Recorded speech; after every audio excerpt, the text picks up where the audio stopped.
తెలంగాణ భాషను సినిమాలు ఆంధ్ర సినిమాలు తీసి వాళ్ళు వ్యతిరేకించిండ్రు. ఇవాళ తెలంగాణ ముఖ్యమంత్రి పేరు కూడా తెలియదా ఒకటి? అది తప్పది. నాకు ఇంకో మాట అన్నారు వాళ్ళు.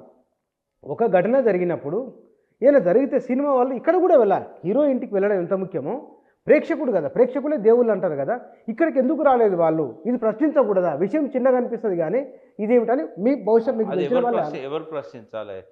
ముఖ్యమంత్రి స్థాయి వ్యక్తి ప్రశ్నించాలనా? అది ప్రశ్నించడానికి ముఖ్యమంత్రి కావాలనా? కాంగ్రెస్ కార్యకర్త ప్రశ్నించవచ్చు. నేను అనేది ఏంటంటే ఇక్కడ ఫస్ట్ నేను అది క్లారిఫై చేసుకున్నా. అల్లు అర్జున్ ఏమని చెప్పిండంటే, నేను ఆయనను ఎట్లా సంబోధించాలనో అర్థం కాక తడబడ్డా. అక్కడ కొంచెం గ్యాప్ ఇచ్చిన నేను ఒక 5 సెకండ్స్. రేవంత్ రెడ్డి పేరు తెలియక కాదు, ఒక ముఖ్యమంత్రి ఆయనే. ముఖ్యమంత్రిని గౌరవంగా సంబోధించాలి కదా. హానరబుల్ అన్న దాని తెలుగు పదం ఏమున్నది అని ఆలోచిస్తున్న టైంలో వెనకాల ఉన్నోళ్ళు రేవంత్ రెడ్డి అని గుర్తు చేశారు. నాకు రేవంత్ రెడ్డి మర్చిపోలేదు. నేను రేవంత్ రెడ్డిని గౌరవనీయులైన నాన్న ఏమనాలనో అర్థం కాక అక్కడ ఒక తడబాటు అయింది. దాన్ని అట్లా అర్థం చేసుకోవడం తప్పు అని ఆయన అన్నాడు. సెకండ్ పాయింట్ ఏంటంటే, రేవంత్ రెడ్డి ఒకవేళ అదే నిజమైతే గాదాన్ని పట్టించుకుంటాడా? ఆయన అన్నాడు కదా, నేషనల్ మీడియాలో కూడా ఇదే ప్రశ్న అడిగింది ఆయన. అది కాదు కదా ఇష్యూ, అది కాదు ఇష్యూ. ఏంటంటే ఈ విషయం మీకు అల్లు అర్జున్ చెప్పిండా? నేను ఇట్లా అల్లు అర్జున్ ఆయన ఒక ఆంధ్రలో మాజీ మంత్రి, ఆయనతో తెల్లవారు పొద్దున పోయి కలిసినప్పుడు ఆయనతో మాట్లాడాడు. ఆయన వెంటనే నేను ఆయన కలుసుకున్నప్పుడు ఇట్లా అల్లు అర్జున్ దగ్గర పోయి వచ్చిన ఇట్లా అన్నాడు అని అన్నాడు. అయితే నేను కూడా కలుస్తాను, నేను అల్లు అర్జున్ నేను కూడా కలుస్తా, క్లారిఫై చేసుకుంటా. మీకు అల్లు అరవింద్ ఫ్రెండ్ కదా? అల్లు అరవింద్ గారు పరిచయము, బట్ ఎక్కువ క్లోజ్ లేదు నేను. ఎందుకంటే అప్పుడు ప్రజారాజ్యం పార్టీ పెట్టిన టైంలో వాళ్ళతో మీరు కలుసుకునే ఉండేది. చిరంజీవి గారు కూడా ఆ సమయంలోనే కలిసేవాడు. మెగా ఫ్యామిలీతో మీకు మంచి సంబంధాలు? అంటే చిన్న సంబంధమే, పెద్ద సంబంధం కాదు. నేను ఏదన్నా అవసరం ఉంటే తప్ప ఎక్కడికి పోను. వాళ్ళకేమో నాతోనేమో అవసరం పడదు. అయితే ఇక్కడ ఏంటంటే కొన్ని విషయాలు క్లారిఫై చేసుకోవడానికి డెఫినెట్గా నేను పోతాను. అయితే ఇక్కడ జరిగింది ఏంటంటే, 2 విషయాలు రేవంత్ రెడ్డి బాగా చేస్తున్నాడు. ఒకటి ఏంటంటే డైవర్షన్ పాలిటిక్స్. ఆయన ఎంతసేపు ఏం వెతుకుతాడంటే, ఈ తన ఫెయిల్యూర్స్ను కప్పిపుచ్చుకోవడానికి. పర్టికులర్గా అసెంబ్లీ సెషన్ జరుగుతున్నది. అసెంబ్లీ సెషన్లో చాలా సీరియస్ అలిగేషన్స్ టీఆర్ఎస్ చేసింది ఆయన మీద. లోపల కొంత చేసింది, బయట వాకౌట్ చేసి కొంత చేశారు, బహిష్కరించి కొంత చేశారు. బట్ సీరియస్ ఇష్యూస్ అవి. బతుకమ్మ ఇష్యూ కావచ్చు, తెలంగాణ విగ్రహానికి సంబంధించి, తెలంగాణ తల్లి విగ్రహానికి సంబంధించింది కావచ్చు, ఈ ధరణికి సంబంధించిన అంశాలు కావచ్చు, రేవంత్ రెడ్డి ఫెయిల్యూర్స్ కావచ్చు, హరీష్ రావు గారు బయటపెట్టిన అనేక అంశాలు కావచ్చు. వీటి నుంచి డైవర్షన్ చేయాలంటే ఇది ఆయనకు మంచి వెపన్ లాగా కనబడ్డది ఒకటి. రెండవది అంటే ఇది కొత్త కాదు రేవంత్ రెడ్డికి. ఆయన పక్కా తెనాలి రామకృష్ణుడి శిష్యుడు ఆయన. ఎందుకంటే ముట్టుకోకుండా ఒక గీతను చిన్నగా ఎట్లా చేయాలనో 500 సంవత్సరాల కింద తెనాలి రామకృష్ణుడు శ్రీకృష్ణదేవరాయలకు చెప్పాడు. ఒక పెద్ద గీత పక్క గీత చాలు, చిన్న గీత పక్కకు పోతుంది. ఆ గీతను మలపకుండా చిన్నగా చేయాలంటే పెద్ద గీత గీయాలి. అంతే. ఏంటంటే ఇప్పటి నుంచి కాదు, ఒక వరుస క్రమం చూద్దాం మనం. ఆయన ముఖ్యమంత్రి అయిన కొత్తల్లే డిసెంబర్ 9కి సంతకం పెడతా, రుణాలు తీసుకోండి, మాఫీ చేస్తా, తీసుకోకపోతే ఇప్పుడన్నా పోయి తీసుకోండి, ఇట్లాంటివి ఆయన చెప్పాడు. చెప్పింది. ఎప్పుడైతే అర్థమైందో గవర్నమెంట్లోకి వచ్చినాక ఫైనాన్స్ మినిస్టరు, అదే రామకృష్ణారావు ఫైనాన్స్ సెక్రటరీ, వీళ్ళందరూ పరిస్థితి ఏందో చెప్పింది ఆయనకు. చెప్పినాక నేను ఏం చేయలేదు అనేది అర్థమైపోయినాక ఏం చేయాలి మరి? ప్రజల దృష్టిని మళ్లించాలి.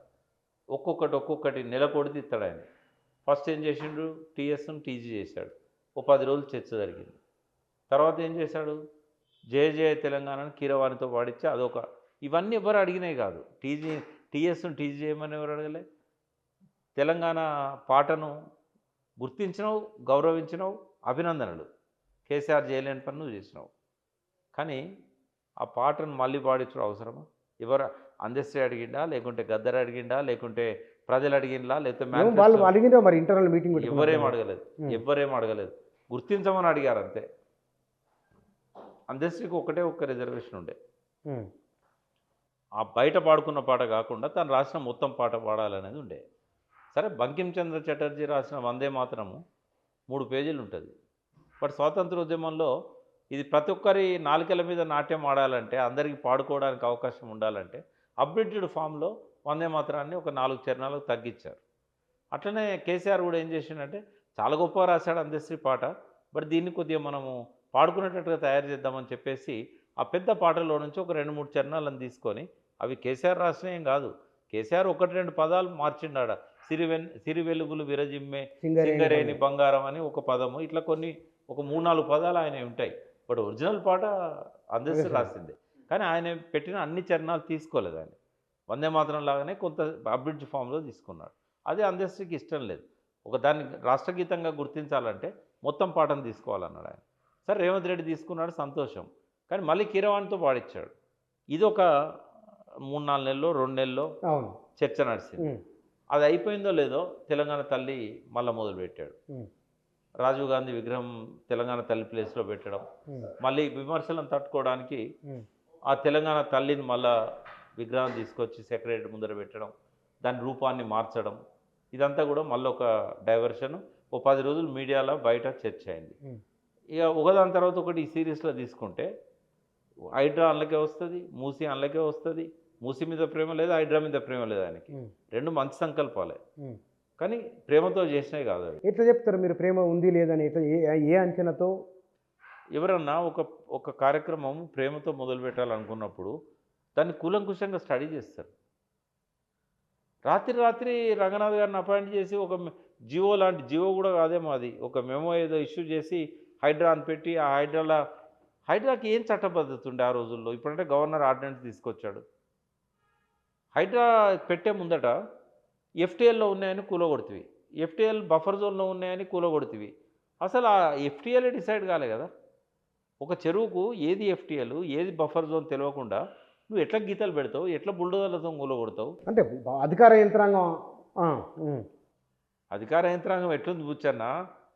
రేవంత్ రెడ్డి జిహెచ్ఎంసీ వాళ్ళను, హెచ్ఎండిఏ వాళ్ళను, సెక్రటరియట్లో ఉన్న అధికారులను, పెద్దవాళ్ళను, ఐఏఎస్లను పిలిచి దున్నపోతు తినిందట, ఆ దుడ్డని తీసుకొచ్చి దొడ్లే కట్టేయమనంటే తలుగు పట్టుకొని ఉరుకుతున్నారు.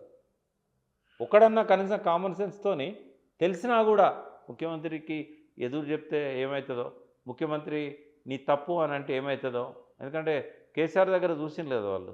కేసీఆర్ ఇటువంటి ఓరవపోయేటోడు కదా, రేవంత్ రెడ్డి కూడా అట్లనే కదా అనుకొని ఇక ఎస్ బాస్ తలుగు పట్టుకొని ఉప్పుతారు దున్నపోతును కాబట్టి. వాళ్ళు నన్ను తిట్టినా పర్లేదు, ఎందుకంటే రెవెన్యూ వాళ్ళకు సోయి ఉన్నది, వాళ్ళకు తెలుసు వాళ్ళు చేసేది తప్పని. హెచ్ఎండిఏ వాళ్ళకు సోయి ఉన్నది, వాళ్ళకు తెలుసు వాళ్ళు చేసేది తప్పని. మరి ఎందుకు చెప్పారు? ఇరిగేషన్ డిపార్ట్మెంట్కి తెలుసు వాళ్ళు చేసేది తప్పని. ఎందుకు చెప్పారు ముఖ్యమంత్రికి? ముఖ్యమంత్రికి తెలియకపోతే నేను తప్పట. మీరు 30 ఏళ్ళు 20 ఏళ్ళు సర్వీస్లో ఉన్నోళ్ళు కదా, మీరు ఎందుకు చెప్పకూడదు? ఒక్క మాట ఇక్కడ వచ్చింది కాబట్టి చెప్తున్నా. అసలు హైదరాబాద్లో ఉన్న చెరువులలో 90% ప్రైవేట్ పట్టాలు కదా, అది గవర్నమెంట్ భూమి కాదు కదా. అలా అమ్మిన లేఅవుట్లన్నీ కరెక్టే కదా, చట్టబద్ధత ఉన్నది కదా వాటికి. సుప్రీంకోర్టు జడ్జిమెంట్ 2000 సంవత్సరం తర్వాత వచ్చింది కదా. అవును. మరి నువ్వు ఎట్లా కూలగొడతావు? కన్వెన్షన్ ఎట్లా కూలగొడతావు? ఆడ ఉన్నది ఒక 5% వాటర్ బాడీలో ఉంది బఫర్ జోన్. అది కూడా నాకు తెలిసి ఆ వాటర్ బాడీని కూడా నోటిఫై చేసిందని నేను అనుకోవట్లేదు. ఫస్ట్ ప్రైవేట్ పట్టానా గవర్నమెంట్ పట్టానా? రెండవది నోటిఫై చేశారా చేయలేదా? ఎఫ్టీఎల్ ఫిక్స్ అయిందా కాలేదా? ఏది లేకుండా ఇష్టం వచ్చినట్టు హైడ్రాన్ తీసుకొచ్చాడు. ప్రేమ ఉంటే అట్లా చేయరు కదా. ప్రేమ ఉంటే పద్ధతి ప్రకారం. అంటే మీరు అనేది మొత్తం తెలంగాణ ప్రయోజనాలకు విరుద్ధంగా వెళుతున్నారు సీఎం అని మీరు చెప్పదలుచుకున్నారా? ఆయన చేతిలో నెత్తి లేదు, కత్తి లేదు. తెలంగాణ ప్రయోజనాలను నెరవేర్చడానికి ఆయనకు సంకల్పం లేదు, దానికి కావాల్సిన డబ్బు లేదు, ఆ డబ్బు తేగలిగిన తెలివి లేదు. మరి నేను చెప్తున్నా కదా, బిలీవ్ మీ, కోరిక ఉన్నది ఆయనకు. కోరికుంటే సరిపోదు, ఇవన్నీ ఉండాలి, అర్థం చేసుకోవాలి కదా. ఫస్ట్ కేసీఆర్ ఏం చేసిండు? ఫస్ట్ 6 నెలలు అర్థం చేసుకోవడానికి సర్వేలు చేయించిండు, రోజు గంటల కొద్ది చర్చించిండు ఒక్కొక్కరితోని. ఆయన తెలంగాణను అర్థం చేసుకోవడానికి అంత 14 ఏళ్ళు తెలంగాణ ఊరు తిరిగిన వ్యక్తిగా 6 నెలలు పట్టింది. ఈయనకేం తెలుసు అని? ఉద్యమంలో లేడా? ప్రజల పట్ల మమకారం లేదా? ప్రేమ లేదా? ముఖ్యమంత్రి సీట్ మీద తప్ప ఇంకా దేని మీద ఉన్నది ఆయనకు? ఇంకోటి ఏంటంటే ఈ డైవర్షన్ పాలిటిక్స్ ఎంతకాలం చేస్తాడు ఆయన? ఇప్పుడు ఈ పుష్పది కూడా డైవర్షన్ పాలిటిక్స్. పుష్ప మీరు ఎట్లా చెప్తారు? డైవర్షన్ అంటే నంబర్ 1 డైవర్షన్. అసెంబ్లీ నడుస్తుంది, ఇంతకంటే వెపన్ ఆయనకు వేరే దొరకదు డైవర్షన్ కోసం. అందరి దృష్టి అసెంబ్లీ నుంచి అల్లు అర్జున్ మీదకి మళ్ళీ ఇచ్చాడు.